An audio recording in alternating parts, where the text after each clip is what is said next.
here are the commitment strategies. I'm going to teach you them didactically, boom, boom, boom, and then I'm going to have Alina Gregorian from Clearview come up here, and we're going to do a role play of trying to get a commitment from her for certain target in treatment.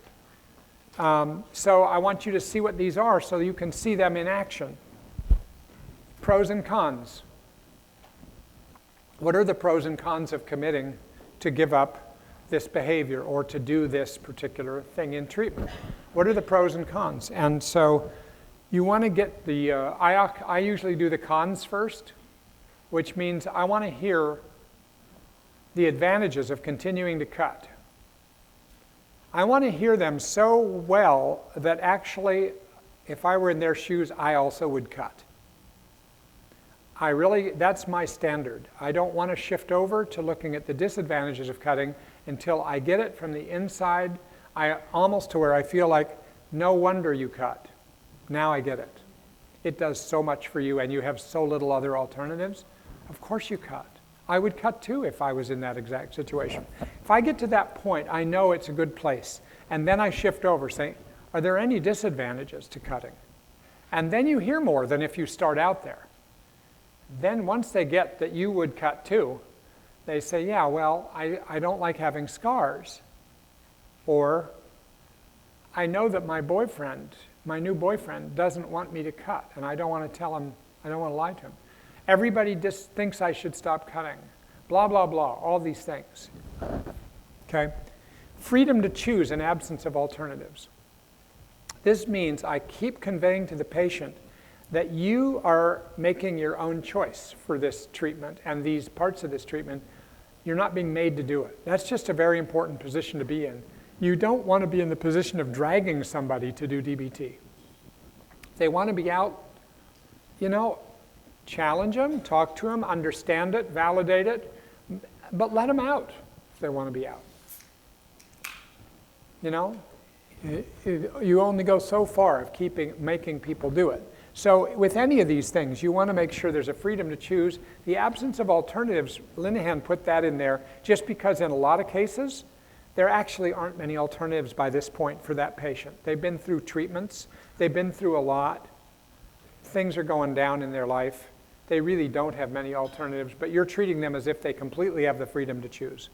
If you work in a prison setting, this is all the more important because nobody there feels like they have the freedom to choose. They were put in a DBT skills group in their prison or in their forensic program, and they're committed there or they're imprisoned there. So you have to cultivate voluntariness of commitment by saying, you can do this or not do this. There might be consequences if you don't do this, but that's the way it is in life. But it really is your business whether you do this. Foot in the door and door in the face. This comes from the social psychology of salesmanship.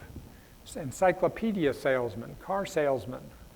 This is where foot in the door is just asking for a little bit of commitment when really what you want is more than that, but it's just getting your foot in the door. Once your foot's in the door, then you try to expand it. Door in the face is the opposite. It's like if you're an encyclopedia salesman and you go to the person's door and knock, knock, knock, and they open it and say, my foot in the door would be to say, are you interested in your children's education? Well, yes. Do you think it's important in an education to have reference materials? Things to read? Yeah, sure. Do your children have you think they're like the most up-to-date encyclopedia? Well, we have the 1958 World Book. It was good enough for me. Okay, would you think they'd be interested in a more current thing?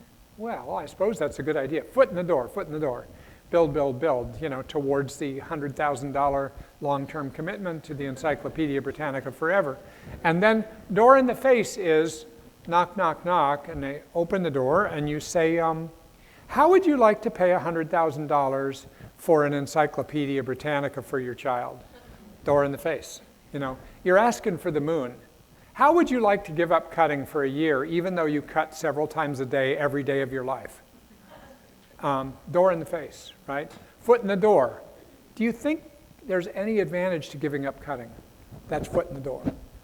Okay, do you think you could agree with me to not cut yourself between now and the next session? Because actually then you'll start to see what that's like. Now that you've got that, actually it'd be a kind of a problem if we just think it's till the next session, because then we're both going to know that right after the next session you're going to cut yourself. Maybe we should talk about 4 sessions. Think you could not cut yourself for 4 sessions so we have a little room to work without cutting being your main solution? And you start to argue, okay? And foot in the door and door in the face means you kind of do a back and forth between them until you find the place where you can really get somebody to commit, but it's going to be hard. And I'd rather have them make a strong commitment to something smaller than make a quasi-commitment to something big. I'm going to do it. Yeah, Dr. Swenson, I'm going to do it. I'll do this. Rather than, I'll give it a good try. Give it a good try is problematic with commitment, because giving it a good try is 1,000 degrees away from I'm going to do it. You know that in your own life. Ask my kids, will you mow the lawn, guys? We'll see if we can get to it, Dad. The chances just went down to about 2%, you know? Will you do the lawn? I'm going to do it today. All right, chances just went up, not to 100%, but way up when somebody says that. So you want to get that. Connect present to prior commitments. Remind somebody what they committed before, that they early in treatment agreed to something, and now they're sort of fading away from it.